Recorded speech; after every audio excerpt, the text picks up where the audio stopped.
Hi, I'm Max Dilendorf, a crypto attorney based in New York. I've been practicing in crypto space since 2017, and since 2019, my firm has been one of the first in the nation to represent victims of exchange-related crypto theft in arbitration and litigation. For more than 5 years, we've been helping clients navigate complex legal disputes against US-based cryptocurrency platforms. Welcome to episode 4 of my series for victims of cryptocurrency theft. In this episode, we are talking about user agreements, the legal contracts you accept when opening an exchange account, and how they often hold the key to pursuing your claim through arbitration. If you reported unauthorized activity to your exchange, and they refuse to reimburse you, claiming they're not liable, your next step is to examine the user agreement.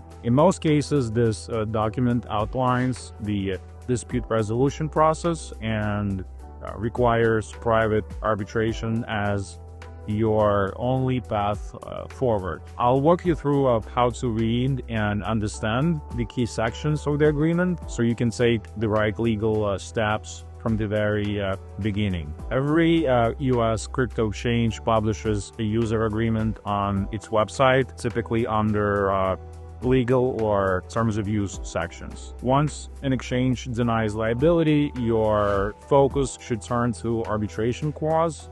This is the section that outlines how disputes must be handled. Almost always, it requires arbitration instead of filing a lawsuit in court. It's critical to understand that user agreements are enforceable legal contracts, even if you didn't read the fine print before clicking accept. By using the platform or exchange, you are legally agreed to its terms and conditions. Courts and arbitrators consistently uphold them. One of the first things to look is the notice requirement. Many user agreements require you to send a written notice of your claim before you are even allowed to file for arbitration. Depending on the platform, the notice period could be 30, 45, or 60 days. You have to follow the exact method of delivery outlined in the agreement, usually email, certified mail, or both, and retain proof. Without submitting a proper notice, you may not be permitted to initiate arbitration at all. Next, identify the arbitration venue listed in the agreement. The three most common are American Arbitration Association, or AAA, Judicial Arbitration and Mediation Services, JAMS, and National Arbitration and Mediation, or NAM. Each of these providers has its own set of rules, filing procedures, and fee schedules. Understanding which one applies to your case is crucial. Missing a procedural step can delay or completely derail your claim. Our law firm has experience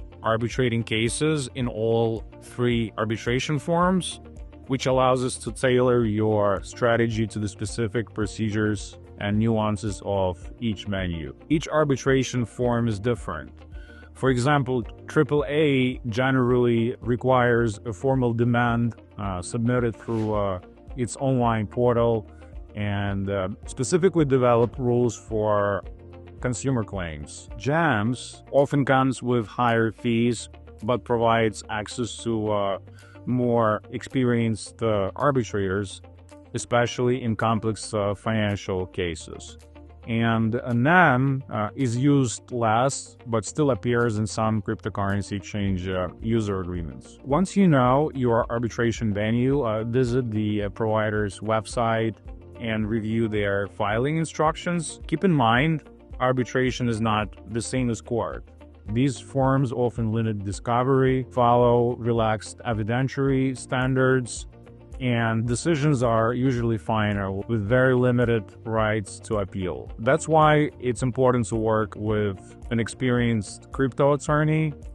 A qualified lawyer can assess the strength of your claim, draft an arbitration demand, and guide you through venue-specific procedures to avoid any missteps. In 2024, thousands of crypto-related disputes were filed in arbitration, but outcomes depend heavily on preparation and legal strategy. The user agreement is your roadmap, but navigating without help can be risky. In episode 5, we'll cover how to actually file your arbitration demand and break down the associated fees. Subscribe to our channel if you need help reviewing your agreement or preparing your case. Contact a crypto attorney for advice specific to your situation. Thanks for watching, and I will see you in episode 5.